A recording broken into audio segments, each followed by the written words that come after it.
Hi everyone, welcome to study word classes. तो friends, कल की क्लास में हम लोगों ने 15 क्वेश्चन कंप्लीट कर लिए थे।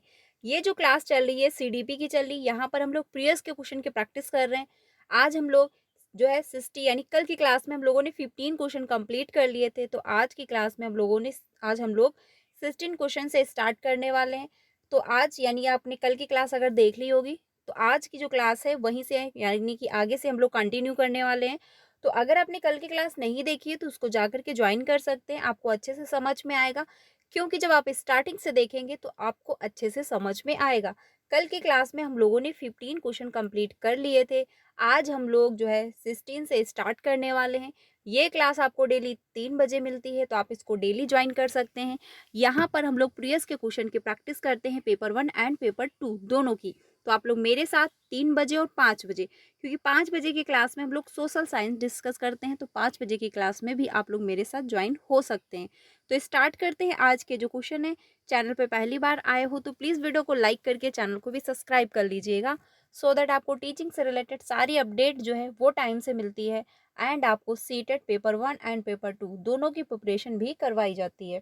तो स्टार्ट करते हैं आज के जो क्वेश्चन है। पहला है क्वेश्चन, इसमें कहा जा रहा है कि समावेशी शिक्षा डैश डैश के विविध जो है जरियों के निष्कासन पर बल देती है। यानी कि जो इंक्लूसिव एजुकेशन है वो किसके यानी विविध जरियों के जो निष्कासन पर बल देती है। तो पहला है प्रस्तुतिकरण, अभिव्यक्ति, या फिर संलग्नता, या फिर आपका भेदभाव। तो किस पर जो है यानी किस पर जो है यानी कौन से पर जो है निष्कासन पर जो है बल दे रही है।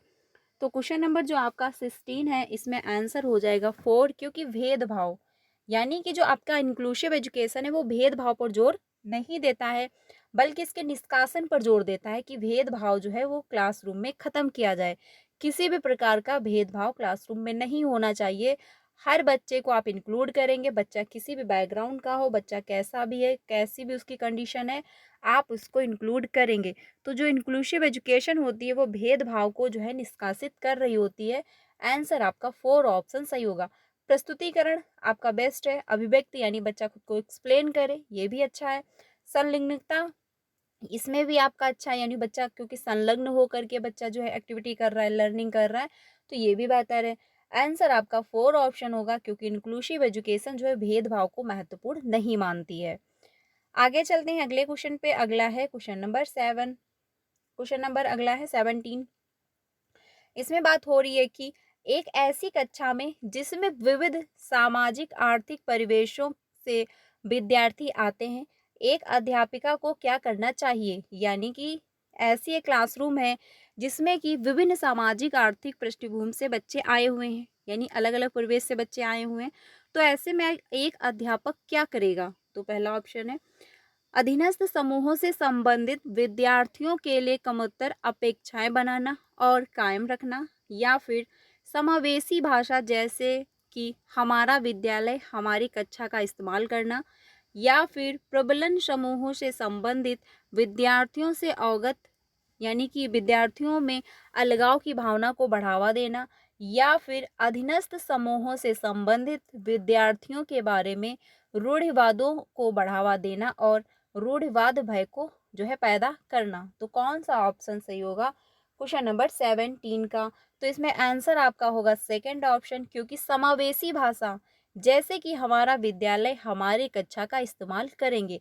तो समावेशी जो शिक्षा होती है, समावेशी भाषा में जैसे कि ये हमारा विद्यालय है, तो हमारा विद्यालय में क्या सभी बच्चे का विद्यालय है, हमारी कक्षा है, तो ये भी आपका सही है, क्योंकि आप जो है हमारी कक्षा है, बच्चा क्या है इसमें अपनापन महसूस करेगा, बच्चा इंक्लूड होगा, उसको अपनत्व की भावना लगेगी कि हाँ ये सब हमारे अपने हैं, ये हमारी क्लासरूम है। ठीक है, आंसर होगा सेकंड ऑप्शन सही। बाकी आपका जो फर्स्ट ऑप्शन अपेक्षाएं बनाना, ये आपका नहीं होगा। अलगाव की भावना को बढ़ावा देना, ये भी नहीं होगा, क्योंकि आप अलगाव भेदभाव बच्चे में नहीं भरेंगे। अगला है 4 ऑप्शन जो है, यानी रूढ़वाद जो भय है उसको आप बढ़ावा दे रहे हो, पैदा कर रहे हो, तो ये भी आपका ऑप्शन जो है वो सही नहीं होगा। आंसर होगा आपका सेकंड ऑप्शन सही, क्योंकि हमारा विद्यालय हमारी क्लासरूम, तो इसमें हमारी क्या अपनत्व की भावना आएगी बच्चे में, बच्चा इंटरेस्ट लेके एक्टिविटी करके समूह ग्रुप यानी ग्रुप लर्निंग करके वो सीखेगा। आंसर होगा सेकंड ऑप्शन सही। अगले क्वेश्चन पे चलते हैं। अगला है क्वेश्चन नंबर 18। 18 क्वेश्चन जो है इसमें कहा जा रहा है कि दृष्टि बाधित विद्यार्थियों के सफल समावेशन के लिए अध्यापक को क्या करना चाहिए। यानी जिस बच्चे को क्या है देखने में प्रॉब्लम है, तो उसका सफल समावेशन चाहता है, टीचर उसको इंक्लूड करना चाह रहा है, तो टीचर जो है कैसी एक्टिविटी करे जिससे कि बच्चा इंक्लूड महसूस कर पाए जिस बच्चे को देखने में प्रॉब्लम हो रही है। तो पहला ऑप्शन है अवधारणा की व्याख्या के लिए चित्रों का प्रयोग करना चाहिए, या फिर सभी प्रकार की लिखित सामग्रियों को मौखिक रूप से प्रस्तुत करना चाहिए, या फिर विद्यार्थी से बात करते समय हाथों का जो खूब इस्तेमाल करना चाहिए, या फिर दिखाए जा रहे वीडियो के उपशीर्षक देना चाहिए। तो बच्चे को क्या है देखने में प्रॉब्लम हो रही है, तो आप ऐसी एक्टिविटी करेंगे जिससे कि उसको मदद मिल पाए। तो इसमें आंसर आपका सेकंड ऑप्शन होगा कि सभी प्रकार के लिखित सामग्रियों को मौखिक रूप से प्रस्तुत करना चाहिए, क्योंकि बच्चे को लिखने में प्रॉब्लम हो रही है। तो अगर आप लिखित सामग्री का प्रयोग करोगे तो बच्चे को देखने में समस्या है, जब देखने में समस्या तो लिख नहीं पाएगा, ठीक है। तो क्या करोगे आप मौखिक रूप से प्रस्तुतिकरण दोगे, आप बोलोगे मौखिक रूप से प्रस्तुतिकरण दोगे, क्योंकि बच्चा क्या है बच्चे को देखने में प्रॉब्लम है लेकिन सुनने में समस्या उसको नहीं है, तो आप सुनने वाली एक्टिविटी को इंक्लूड कर पाएंगे। आंसर आपका सेकंड ऑप्शन होगा, क्योंकि आप बच्चे को क्या है मौखिक रूप से जो है प्रस्तुतिकरण करने को दे रहे हो, मौका दे रहे हो, तो इसमें बच्चा अच्छे से सीखेगा, खुद को अच्छे से एक्सप्लेन कर लेगा। लेकिन बच्चे को देखने में प्रॉब्लम है, तो आप जो है ये कह रहे हो कि आप लिख करके चित्रों का प्रयोग करना चाहिए, तो बच्चे को ऑलरेडी देखने में प्रॉब्लम है, आप ऐसी एक्टिविटी प्लान नहीं करेंगे। अगला है थर्ड, विद्यार्थी से बात करते समय हाथों का खूब इस्तेमाल करेंगे, तो आप अपने हाथ चाहे जितने भी घुमाएं, क्योंकि बच्चे को देखने मतलब बच्चे को दिख ही नहीं रहा है, तो बच्चा क्या है नहीं समझ पाएगा, इसका भी इस्तेमाल आपको नहीं करना। दिखाए जा रहे वीडियो, क्योंकि बच्चे को देखने में प्रॉब्लम है, तो आप वीडियो दिखाने से क्या फ़ायदा, क्योंकि बच्चा देख ही नहीं पा रहा है, बच्चे को देखने में समस्या है। आप कौन सी एक्टिविटी इंक्लूड करेंगे कि क्वेश्चन नंबर जो आप ऑप्शन नंबर जो 2 में दिया गया है, मौखिक रूप से प्रस्तुतिकरण, क्योंकि बच्चे को देखने में समस्या है लेकिन सुनने में प्रॉब्लम नहीं है, तो आप क्या मौखिक रूप से जो प्रस्तुतिकरण देंगे तो बच्चा चीज़ों को समझ पाएगा, सुन पाएगा। आंसर होगा सेकंड ऑप्शन सही। अगले क्वेश्चन पे चलते हैं। अगला है क्वेश्चन नंबर 19। क्वेश्चन नंबर 19 जो है इसमें एक बात कही जा रही है कि जो है आपका ध्यानाभाव एवं अति सक्रिय विकार यानी ADHD ग्रसित विद्यार्थियों के सफल समावेशन के लिए अध्यापक को क्या करना चाहिए। यानी कि जिस बच्चे को क्या है अटेंशन डेफिसिटी हाइपर एक्टिविटी जो है डिसऑर्डर है, उस बच्चे यानी जिस बच्चे में है, तो ऐसे में अध्यापक को क्या करना चाहिए, ये क्वेश्चन पूछा जा रहा है। यानी कि बच्चा जो है एक पास ध्यान केंद्रित अच्छे से नहीं कर पा रहा है, ठीक है। तो पहला ऑप्शन है परिवेश में जो है व्यवधानों को अधिक कर देना चाहिए, यानी जो रुकावटें हैं आप उनको और अधिक अप्रिसिएट करेंगे और बढ़ाएंगे, तो ये आपका ऑप्शन नहीं होगा, क्योंकि बच्चे को ऑलरेडी प्रॉब्लम हो रही है, तो आप ऐसे जो है एक्टिविटी प्लान नहीं करेंगे। लंबे और जटिल प्रदत्त कार्य देने चाहिए, तो बच्चे को ध्यान देने में प्रॉब्लम हो रही है, यानी कि वो लॉन्ग टाइम जो है ध्यान एक पास जो है रख नहीं पा रहा है, एक पास जो है ध्यान नहीं दे पा रहा है, ठीक है। तो आप लंबे और जटिल कार्यों को अगर इंक्लूड करोगे तो उसको प्रॉब्लम होगी।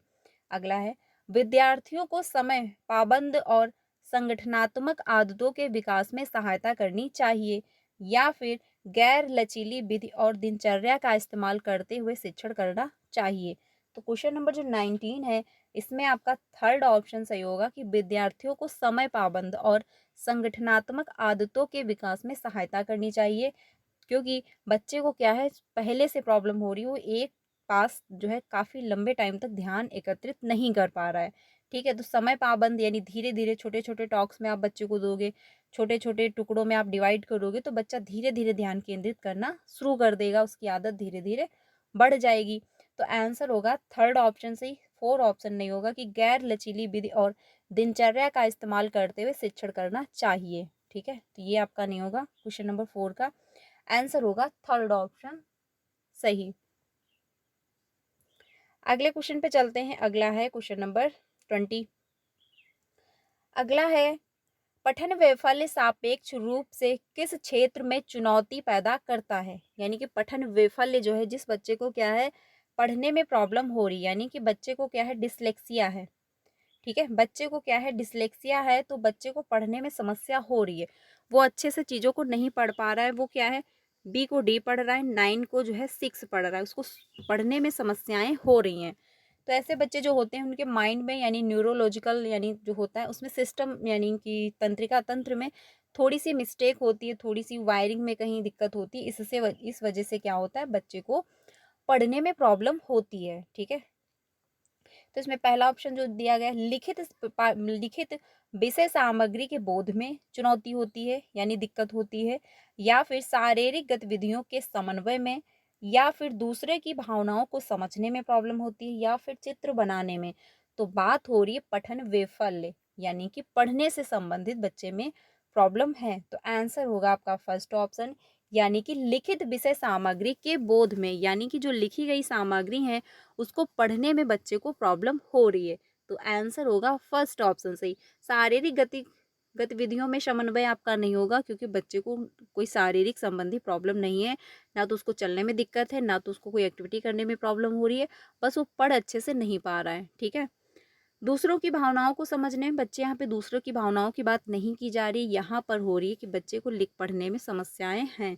चित्र बनाने में भी नहीं होगा, चित्र बनाना आपका डिस्ग्राफिया हो जाता है, क्योंकि ग्राफ से संबंधित यानी लिखने संबंधी विकार जो होगा वो अगर यहाँ पे पूछ लेता कि डिस्ग्राफिया, तो आपका चित्र बनाने हो जाता, लेकिन यहाँ पे डिसलेक्सिया पूछा गया यानी पढ़ने संबंधी विकार है, तो आंसर होगा फर्स्ट ऑप्शन सही। ठीक है। ध्यान रखिएगा, कभी कभी डिस्ग्राफिया पूछ लेता है, क्योंकि क्या होता है, कंफ्यूजन हो जाती है कि डिस्ग्राफिया है या फिर डिसलेक्सिया है।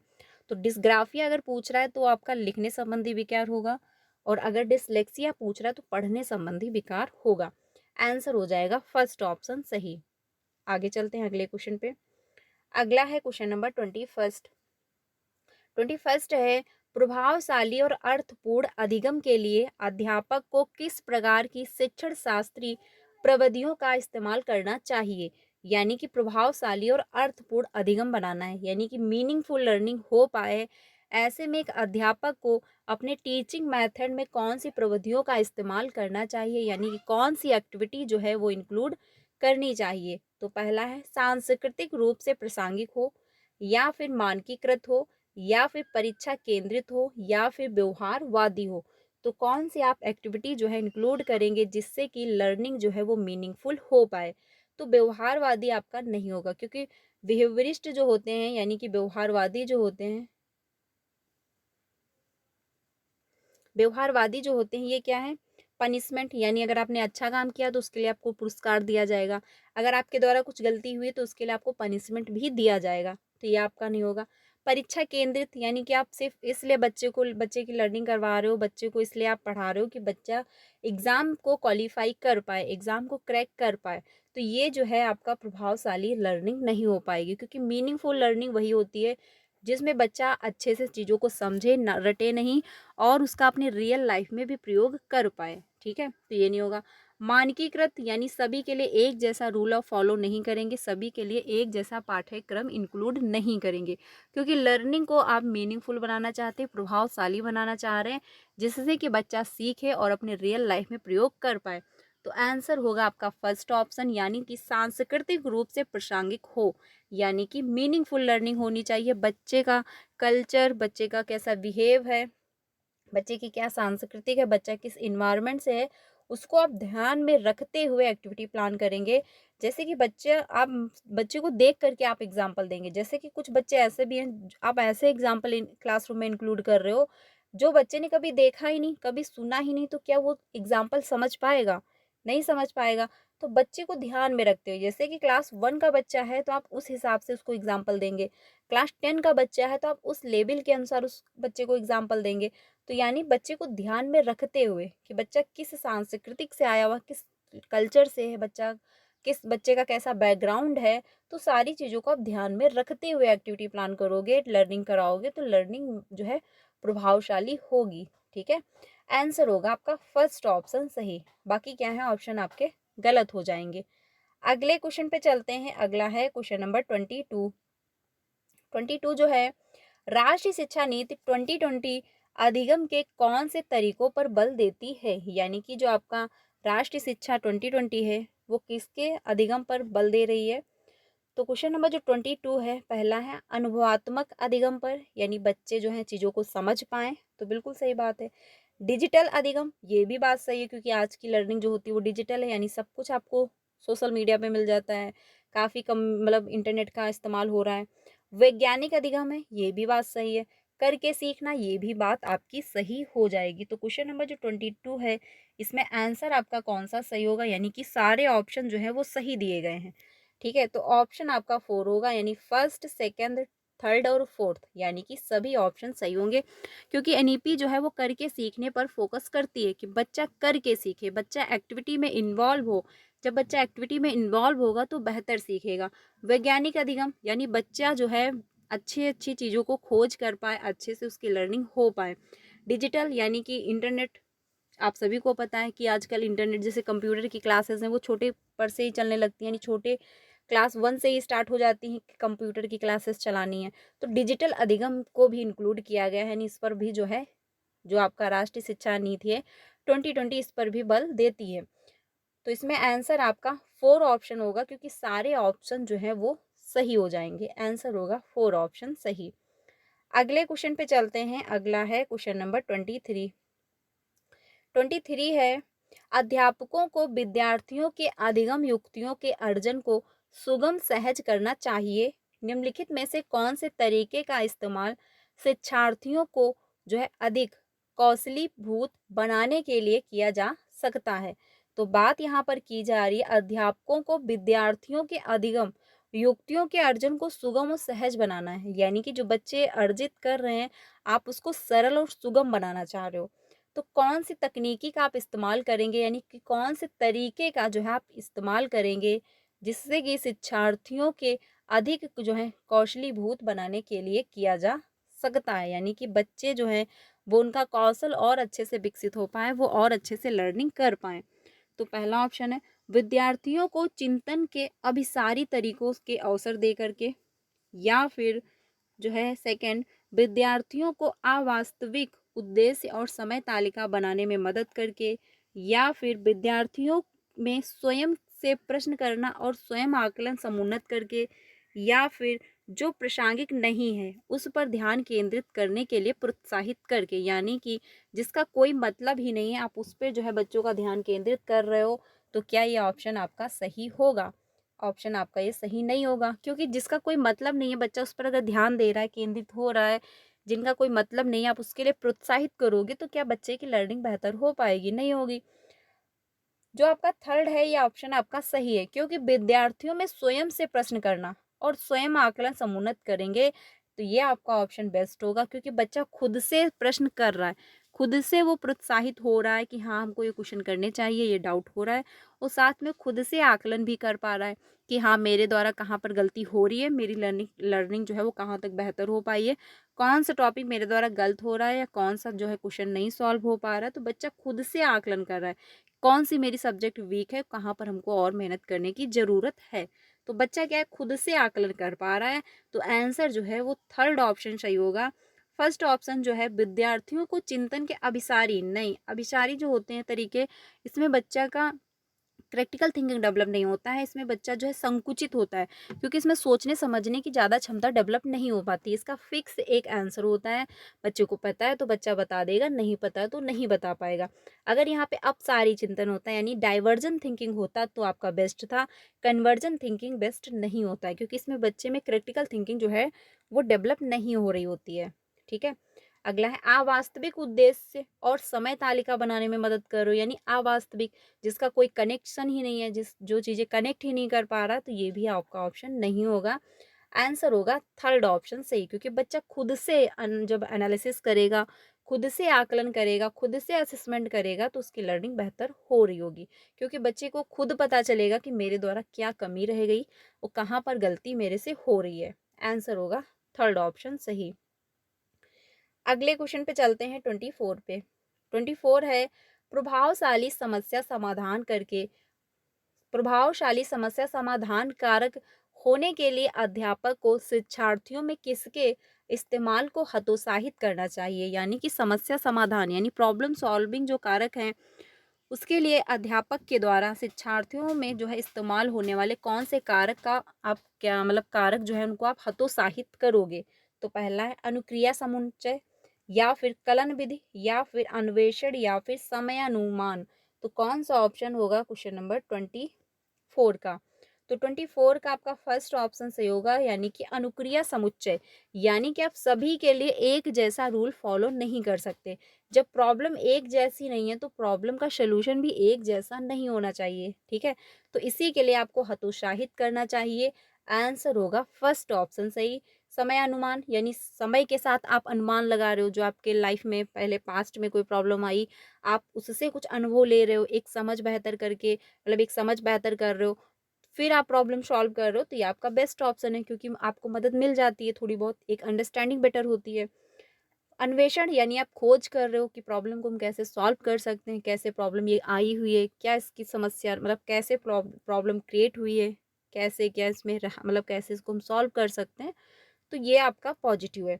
कलन विधि ये भी आपका है, लेकिन जो है अनुक्रिया समुच्चय ये आपका नेगेटिव हो जाता है, क्योंकि आप जो सभी के लिए एक जैसा रूल फॉलो नहीं करेंगे। आंसर होगा फर्स्ट ऑप्शन सही। इसी के लिए बच्चे को क्या है, हतोत्साहित करना है। अगले क्वेश्चन पे चलते हैं 25 पे। 25 है, जल के स्रोतों के बारे में चर्चा करते हुए रानी उत्तर देती है। ठीक है, रानी है वो उत्तर दे रही है कि नल और जो है फवारा, यानी फवारा पानी के मुख्य स्रोत हैं। यानी जो नल है और फवारा है वो क्या है, पानी के मुख्य स्रोत हैं। उसका उत्तर किसका प्रतिनिधित्व करता है? तो पहला है उसकी समझ जो उसके अनुभव के आधार पर बनी है, या फिर उसकी निम्न अंतर्वैयक्तिक और अंतर्वैयक्तिक बुद्धि है, यानी कि इंटरपर्सनल और इंट्रापर्सनल बुद्धि है, या फिर नई अवधारणा सीखने के लिए अभिप्रेरणा की कमी है बच्चे में, या फिर उच्च स्तरीय समस्या समाधान कौशल है। तो कौन सा ऑप्शन सही होगा क्वेश्चन नंबर 25 का? तो 25 जो है इसमें फर्स्ट ऑप्शन आपका सही होगा कि उसकी समस्या जो उसके अनुभव के आधार पर बनी है। ठीक है, यानी कि बच्चा जो है उसकी खुद की एक समझ बनी है जो उसके अनुभव के आधार पर बनी है। भाई उसने अपने घर में नल को देखा, फव्वारे को देखा, तो उसको यही लगता है कि जल के जो इम्पोर्टेंट स्रोत हैं वो क्या है, नल है और फव्वारा है। अब ये नहीं कह सकते कि बच्चे में इंटरपर्सनल और इंट्रापर्सनल बुद्धि है, या फिर नई अवधारणा सीखने के लिए जो है अभिप्रेरणा की कमी है। अगर बच्चे में अभिप्रेरणा की कमी होती, मोटिवेशन की कमी होती, तो बच्चा नहीं देख रहा होता, अपने आसपास की चीज़ों को ऑब्जर्व नहीं कर रहा होता। ठीक है, वो इस बात पे ध्यान नहीं देता कि नल और फव्वारे ही जल के मुख्य स्रोत होंगे। उच्च स्तरीय समस्या समाधान कौशल है, ये भी आपका नहीं होगा, क्योंकि बच्चे ने क्या, जो बच्चे की समझ एक बनी, बच्चे का अनुभव जो हुआ, उसने जो आसपास अपनी चीज़ों को देखा, उसके आधार पर उसने बोल दिया कि जो जल के मुख्य स्रोत हैं वो नल और फव्वारा ही है। ठीक है, आंसर होगा आपका फर्स्ट ऑप्शन सही, क्योंकि उसकी समझ जो उसके अनुभवों के आधार पर बनी हुई है। ठीक है, उसका अनुभव जो रहा, उसने जो देखा जो समझा, उसी के आधार पर उसने जो है बात कही। आंसर होगा फर्स्ट ऑप्शन सही। अगले क्वेश्चन पे चलते हैं 26 पे। 26 है, निम्नलिखित में से कौन सा अधिसंज्ञानात्मक कौशलों का भाग नहीं है? यानी कि मेटा कॉग्निटिव जो होता है स्किल, एक सेकेंड, हाँ, मेटा कॉग्निटिव स्किल जो होता है उसका जो है भाग नहीं है, यानी पार्ट नहीं है। तो पहला योजना बनाना, या फिर आपका होगा पर्यवेक्षण, या फिर यानी कि मॉनिटरिंग, या फिर मूल्यांकन, या फिर निष्क्रिय अनुकरण। तो कौन सा ऑप्शन होगा 26 का? तो नहीं है, यानी कि आपका जो है 4 ऑप्शन होगा, क्योंकि निगेटिव का निगेटिव आंसर हो जाएगा। अब अधिसंज्ञान यानी मेटा कॉग्निटिव स्किल क्या होता है, पहले ये समझते हैं। तो अधिसंज्ञानात्मक कौशल जो होता है, यानी थिंकिंग अबाउट थिंकिंग रहती है। आखिर ये है तो ऐसा क्यों है, यानी कल्पना पे कल्पनाएं आप करेंगे, कल्पनाओं के परे आप कल्पनाएं करते रहेंगे, थिंकिंग थिंकिंग अबाउट थिंकिंग आप में आती रहेगी। तो उसका भाग कौन सा नहीं है? तो निष्क्रिय अनुकरण होगा। यानी अगर आप किसी का कॉपी कर रहे हो, किसी का जो है अनुकलन मतलब अनुकरण कर रहे हो, किसी की नकल कर रहे हो, तो उसमें आप अपना दिमाग नहीं लगाओगे, आप उसमें तर्क वितर्क भी नहीं करोगे। ठीक है, और ना तो आप उसमें अपना कोई दिमाग लगा करके चीज़ों को समझोगे। तो इसमें आंसर आपका 4 ऑप्शन सही होगा। योजना बनाना, आप इसमें दिमाग लगाओगे, कल्पनाएँ करोगे कि हाँ, हमको कैसे जो है एक्टिविटी प्लान करनी है, कैसे क्या प्रोसेस रखना है। पर्यवेक्षण यानी कि आप खोज करोगे, तो इसमें क्या है, आप कल्पनाएँ करोगे। मूल्यांकन, इसमें भी आपको अपना दिमाग लगाना पड़ेगा, मूल्यांकन जो है करोगे तो कल्पनाएँ आपको थोड़ी बहुत करनी पड़ेंगी। लेकिन जो आपका निष्क्रिय अनुकरण है, इसमें आपको कुछ भी नहीं करना, आप चुपचाप निष्क्रिय रूप से सामने वाले को कॉपी करते रहोगे, उसका अनुकरण करते रहोगे। आंसर आपका होगा 4 ऑप्शन सही, क्योंकि यही जो है भाग नहीं होगा। ठीक है, 4 ऑप्शन आपका सही हो जाएगा। अगले क्वेश्चन पे चलते हैं 27 पे। भावनाओं और संज्ञान के बारे में निम्न में से कौन सा कथन सही है? यानी कि भावनाएं और जो संज्ञान है, यानी इमोशन और आपका जो है कॉग्निशन, यानी कि इमोशन और जो संज्ञान है, क्या वो एक दूसरे से प्रभावित होते हैं या नहीं होते हैं? तो सबसे पहले बात करते हैं कि भावनाएं और जो संज्ञान है, यानी कि इमोशन जो आपके कॉग्निशन है, ये क्या एक दूसरे से प्रभावित होते हैं? तो बिल्कुल भी होते हैं। यानी कि अगर ऑप्शन में जोजांक नहीं दिया गया है, तो आप क्या करेंगे, एक दूसरे से इंटरकनेक्शन हो इंटर मतलब इंटर रिलेटेड होते हैं, एक दूसरे से अंतःक्रियाएं करते हैं, एक दूसरे से संबंधित होते हैं। लेकिन ऑप्शन में अगर जुजांक दिया है तो क्या है, एक दूसरे से स्वतंत्र होते हैं, इंडिपेंडेंट होते हैं। ठीक है, ये ध्यान रखिएगा, क्योंकि क्वेश्चन को कभी कभी घुमाने के लिए पूछ लेता है, जुजांक दे देता है, तो हम लोग के माइंडसेट में रहता है कि जो संज्ञान है वो भावनाएं एक दूसरे को प्रभावित करती हैं, और बिल्कुल सही बात भी है, प्रभावित करती हैं। क्योंकि मान के चलिए, अगर किसी दिन आपका दिमाग काम नहीं कर रहा है, मान के चलिए कोई पेन है या फिर कोई आपको दिक्कत है, तो आपके इमोशन भी जो है उस टाइम अच्छे नहीं होंगे। आपको गुस्सा भी आ सकती है, आप रोने भी लग सकते हो, आप किसी पर चिल्ला भी दोगे, आप सोशली भी अच्छे से इन्वॉल्व नहीं हो पाओगे। ठीक है, तो क्या है, आप हो सकता है उस दिन आपकी लर्निंग भी बहुत अच्छे से ना हो पाए, आप अच्छे से सीख भी ना पाओ। तो क्या है, यानी कि जो भावनाएं हैं या फिर जो संज्ञान है, वो एक दूसरे को प्रभावित कर रहे होते हैं। ठीक है, लेकिन जोजांक जो है वो कहते हैं कि प्रभावित नहीं करते हैं। जो इमोशन है वो अलग है, संज्ञान जो है वो अलग है, ये दूसरे को प्रभावित नहीं करते हैं, इंडिपेंडेंट होते हैं। लेकिन अगर ऑप्शन में जोजांक नहीं दिया गया है, तो आप हमेशा क्या है, एक दूसरे से स्वतंत्र नहीं होते, एक दूसरे से स्वतंत्र नहीं होते हैं, एक दूसरे पर डिपेंड होते हैं, एक दूसरे को प्रभावित कर रहे होते हैं। ठीक है, तो ये ध्यान रखिएगा। तो क्वेश्चन जो है, भावनाओं और संज्ञान के बारे में निम्नलिखित में से कौन सा कथन सही है? तो पहला ऑप्शन है, अधिगम के लिए रुचि और जिज्ञासा जो है परस्पर संबंधित नहीं है, या फिर अधिगम तार्किकता के जो है अमूर्त संज्ञान के बारे में है, या फिर जानकारी ग्रहण करने के कौशल जो है मनोदशा द्वारा प्रभावित होते हैं, या फिर निराशा का उच्च स्तर संज्ञानात्मक दक्षता को समुन्नत करता है। तो कौन सा ऑप्शन सही होगा क्वेश्चन नंबर 27 का? आंसर आपका थर्ड होगा, यानी जानकारी ग्रहण करने के कौशल मनोदशा द्वारा प्रभावित होते हैं। तो बिल्कुल सही बात है कि आप तभी जानकारी ग्रहण कर पाओगे जब आपका माइंड जो है फ्रेश होगा। आपकी लर्निंग तभी बेहतर होती है जब आप माइंडली तौर पर फिट होते हो। जैसे कि अगर कोई पेन हो रही है या फिर आप परेशान हो, सैड हो, तो आपकी लर्निंग उस दिन बेहतर नहीं हो पाएगी, आप चीज़ों को अच्छे से सीख नहीं पाएंगे, आप चीज़ों को अच्छे से कनेक्ट नहीं कर पाएंगे, प्रॉब्लम होगी। क्योंकि क्या है, इमोशन जो है वो प्रभावित कर रहे होते हैं हर पक्ष को। आप अगर फिजिकली बहुत अच्छे से फिट नहीं हैं, तो आपके इमोशन गड़बड़ होंगे, या फिर आप इमोशनली बहुत अच्छे से अवेयर नहीं हो, आपके इमोशन किसी दिन आपको दुख है या फिर सैड हो, आप बहुत ज़्यादा हैप्पी हो, तो भी आपकी लर्निंग बहुत अच्छी नहीं हो रही होती, तब भी आप सोशली बहुत अच्छे से इन्वॉल्व नहीं हो पा रहे होते हो। तो सभी पक्ष जो है क्या एक दूसरे को प्रभावित कर रहे होते हैं। आंसर आपका थर्ड ऑप्शन सही होगा। अधिगम के लिए रुचि और जिज्ञासा परस्पर संबंधित नहीं होते, ये कहना गलत होगा, क्योंकि लर्निंग अगर हो रही है तो रुचि भी होगी और जिज्ञासा भी होगी, तभी जाके लर्निंग बेहतर हो पाएगी। अधिगम तार्किकता के अमूर्त संज्ञान के बारे में, ये भी नहीं होगा। निराशा का उच्च स्तर संज्ञानात्मक दक्षता को समुन्नत करता है, ये भी नहीं होगा, क्योंकि अगर निराशा है कि हमसे नहीं हो पाएगा, हम नहीं सीख पाएंगे, तो क्या लर्निंग आपकी बेहतर होगी? नहीं हो पाएगी। आंसर आपका थर्ड ऑप्शन होगा, क्योंकि माइंड सेट जो होता है ये आपकी लर्निंग को प्रभावित करता है। अगर आपके दिमाग में फीड हो चुका है कि हमसे सीटेट क्वालिफाई नहीं होगा, तो आपसे सीटेट क्वालिफाई नहीं हो पाएगा। अगर आपके माइंड सेट में है कि सीटेट हम फर्स्ट अटेम्प्ट में क्वालिफाई कर लेंगे, ऐसे ऐसे लर्निंग करेंगे, ये प्लान करेंगे, तो ऐसे मेरा सीटेट क्वालिफाई हो जाएगा, तो आपका सीटेट क्वालिफाई होगा, क्योंकि माइंड सेट जो है वो आधी प्रॉब्लम सॉल्व कर देता है। आंसर आपका थर्ड ऑप्शन सही हो जाएगा। अगले क्वेश्चन पे चलते हैं 28 पे। 28 है, विद्यार्थियों को अधिगम के प्रति जो है अभिप्रेरित करते रहने के लिए अध्यापक को क्या समुन्नत करना चाहिए? यानी कि अध्यापकों को क्या है, विद्यार्थियों को लर्निंग के प्रति अभिप्रेरित करना है, तो टीचर को क्या करना चाहिए?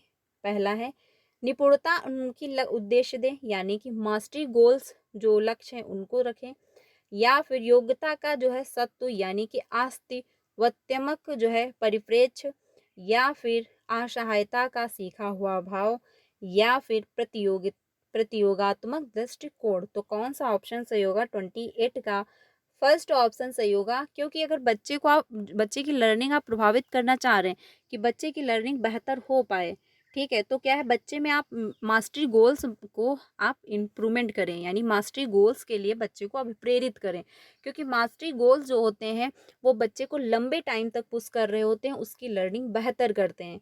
इसमें क्या है, बच्चा इंटरेस्ट के लिए पढ़ रहा होता है कि उसको चीज़ों को पढ़ने में इंटरेस्ट आ रहा है, चीज़ों को समझने में इंटरेस्ट आ रहा है, वो इसलिए लर्निंग करेगा। और वो इसलिए भी करेगा कि मुझे सब कुछ आना चाहिए, ठीक है। वो इसलिए नहीं पढ़ेगा कि मुझे अच्छे रैंक लाने हैं या फिर मुझे किसी को इम्प्रेस करना है, मुझे इसलिए पढ़ना है कि मेरा पेपर क्वालिफाई हो जाए, नहीं तो 4 लोग मुझ पे हंसेंगे। बच्चा इसलिए नहीं लर्निंग कर रहा है, वो इसलिए कर रहा है कि मुझे सब कुछ आना चाहिए, मुझे इंटरेस्ट है तो मैं ये काम कर रहा हूँ। तो बच्चे में आपको यही मोटिवेशन भरना है। तो ये क्या है, आपका आंसर होगा इसमें फर्स्ट ऑप्शन से, क्योंकि ये जो है लंबे टाइम तक चलता है, ठीक है। इसलिए आपका आंसर जो है वो फर्स्ट ऑप्शन सही होगा। बाकी क्या है, ऑप्शन आपके गलत हो जाएंगे। आंसर होगा फर्स्ट ऑप्शन, यानी बच्चे में मास्टरी गोल्स आप भरेंगे, ना कि परफॉर्मेंस गोल्स। परफॉर्मेंस गोल्स जो होते हैं वो लंबे टाइम तक पुश नहीं करते, वो जब आपकी आवश्यकताएं पूरी हो जाएंगी वो एक टाइम बाद बंद हो जाएगा। लेकिन मास्टरी गोल्स जो होते हैं लंबे टाइम तक चलता है, क्योंकि आपको इंटरेस्ट है, इसलिए आप लर्निंग कर रहे हो, इसलिए आप चीज़ों को सीख रहे हो। आंसर होगा फर्स्ट ऑप्शन। अगले क्वेश्चन पे चल रहे हैं 29 पे। 29 है, विद्यालय में बच्चों की सफलता में निम्न में से कौन सा कारक बाधा उत्पन्न करता है? यानी कि बच्चे जो सफल नहीं हो पा रहे हैं उसमें कौन सा जो है कारक उत्पन्न होता है जिससे कि बाधा होती है? तो पहला है लचीली समय सारणी, इसकी वजह से बच्चे जो है सफल नहीं हो पा रहे हैं, या फिर संरचनात्मक शिक्षा शास्त्र, या फिर कठोर पाठ्यचर्या, या फिर अधिगम हेतु मूल्यांकन। तो 29 जो है इसमें आंसर होगा कौन सा? लचीला समय सारणी आपका बेस्ट है, क्योंकि बच्चे की नीड के अनुसार अपने पाठ्यक्रम में परिवर्तन ला रहे हो। जिस बच्चे को देखने में प्रॉब्लम है आप उससे क्या करो, मौखिक रूप से अभिव्यक्ति करवा रहे हो, मौखिक रूप से सुन रहे हो। जिस बच्चे को लिखने में थोड़ी सी समस्या हो रही है आप उसको थोड़ा एक्स्ट्रा टाइम दे रहे हो, तो ये तो बेस्ट है। जिस बच्चे को अगर ऐसे समझ में नहीं आ रहा नॉर्मल तरीके से, तो आप एक्टिविटी के माध्यम से पढ़ा रहे हो, आप ब्लैक बोर्ड का प्रयोग कर रहे हो, कोई टेलम का प्रयोग कर रहे हो, तो ये तो बेस्ट है, क्योंकि इसमें आप लचीलापन ला रहे हो, बच्चे की नीड के अनुसार जो है आप परिवर्तन कर रहे हो। रचनात्मक शिक्षण शास्त्र, ये भी आपका, क्योंकि जो लर्निंग है वो क्रिएटिव होनी चाहिए, ठीक है, ये भी आपका पॉजिटिव है। कठोर पाठ्यचर्या आपका नहीं होगा, क्योंकि कठोर पाठ्यचर्या अगर हुआ है तो बच्चा जो है सफलता नहीं प्राप्त करेगा, क्योंकि आप सभी के लिए एक जैसा रूल फॉलो नहीं कर सकते। क्योंकि जिस बच्चे को मान के चलिए लिखने में समस्या है, वो लिख नहीं पा रहा है, अब उसको आता है, आपने टेस्ट लिया, बच्चे को लिखने में प्रॉब्लम थी, आपने क्या कहा, सब लोग हमको लिख करके ही दिखाओ। अब बच्चे को तो लिखना आता नहीं क्योंकि उसको लिखने में समस्या हो रही, बट उसको आता है, वो आप अगर मौखिक रूप से सुने तो सुना देगा। तो क्या है, आप उसमें परिवर्तन लाएं। अगर आप ये कह रहे हैं कि आप सभी लोग हमको लिख कर ही सुनाओ, तो क्या बच्चे लिख कर दे पाएगा, आपको लिख कर के समझा पाएगा? क्योंकि उसको लिखने में प्रॉब्लम है, नहीं बता पाएगा। तो इससे क्या है, पाठ्यक्रम यानी बच्चा जो है असफल होगा, क्योंकि उसको चीज़ें आती हुई भी वो नहीं कर पा रहा है, धीरे धीरे उसका मोटिवेशन जो है वो डाउन होता चला जाएगा। तो इसलिए पाठ्यक्रम में आप परिवर्तन लाएंगे, तभी जाके हर बच्चे का एनालिसिस हो पाएगा, हर बच्चा इम्प्रूवमेंट कर पाएगा। आंसर होगा आपका थर्ड ऑप्शन, क्योंकि जिस बच्चे को मान के चलिए अगर सुनने में समस्या है तो आप उसको आगे बैठा दोगे, थोड़ा लाउड बोल दोगे। बच्चे को अगर देखने में समस्या है तो आप स्पर्श ब्रेल लिपि का प्रयोग कर दोगे, आप ऐसी बुकें प्लान करोगे जिसमें बड़ा बड़ा लिखा हो, बच्चे को थोड़ा सा देखने में आसानी हो, ठीक है। तो आंसर आपका थर्ड ऑप्शन सही हो जाएगा। आगे चलते हैं अगले क्वेश्चन पे, क्योंकि कठोर अगर पाठ्यचर्या है तो बच्चा असफल रहेगा, बच्चा सफलता नहीं प्राप्त कर पाएगा, उसके में सफलता में रुकावट आएगी। अगले क्वेश्चन पे चलते हैं। अगला है क्वेश्चन, किसी अवधारणा को समझते समय यह महत्वपूर्ण है कि विषय वस्तु या विद्यार्थियों के दिन प्रतिदिन के जीवन से संबंध बनाया जाए। ठीक है, रीजन जो दिया गया इसमें ये बात कही जा रही है कि आपका जो है अधिगम कंठस्थीकरण के माध्यम से बहुत प्रभावशाली होता है।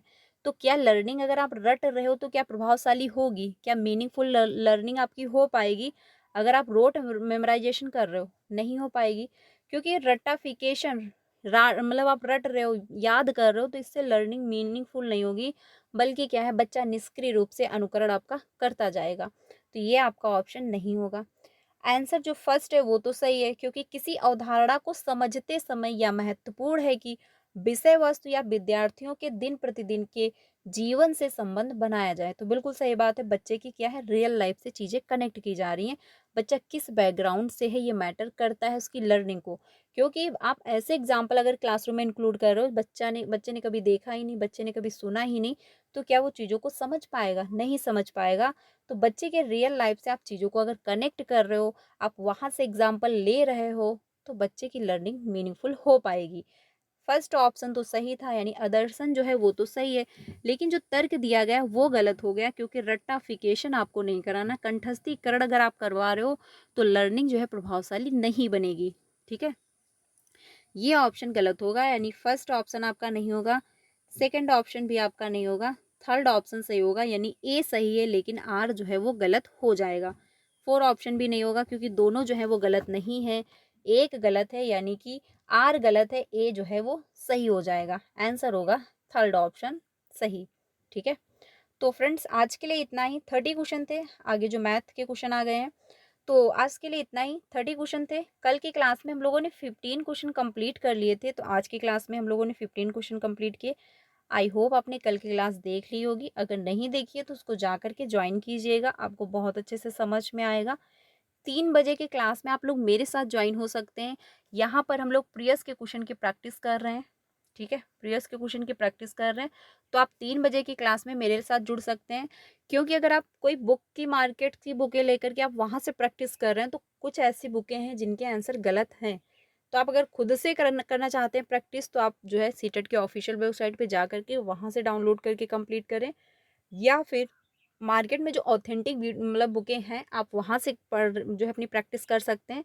अगर आप मेरे साथ जुड़ना चाहते हैं तो 3 बजे की क्लास में आप मेरे साथ भी जुड़ सकते हैं। यहाँ पर हम लोग प्रीवियस के क्वेश्चन की प्रैक्टिस करते हैं, ऑल सब्जेक्ट की। तो कल हम लोगों ने 15 क्वेश्चन कंप्लीट किए थे, आज हम लोगों ने 15 क्वेश्चन कंप्लीट कर लिए। कल हम लोग ईवीएस करने वाले हैं, तो आप कल की क्लास 3 बजे ज्वाइन करिएगा, आपको बहुत अच्छे से समझ में आएगा। तो कमेंट में अपना स्कोर, कितना आपका स्कोर हुआ वो आप लोग बताइएगा, क्लास कैसी लगी वो भी आप लोग कमेंट में अपनी राय दीजिएगा। तो मिलते हैं नेक्स्ट वीडियो में। वीडियो अच्छी लगी तो लाइक करिएगा, चैनल पर पहली बार आए हो तो प्लीज़ वीडियो को लाइक करके चैनल को भी सब्सक्राइब कर लीजिएगा, सो दैट आपको टीचिंग से रिलेटेड सारी अपडेट जो है वो टाइम से मिलती है। एंड आपको सीटेट पेपर 1 एंड पेपर 2 दोनों की प्रिपरेशन भी करवाई जाती है, तो आप लोग मेरे साथ जुड़ सकते हैं। तो आज के लिए इतना ही, मिलते हैं नेक्स्ट वीडियो में। Thank you.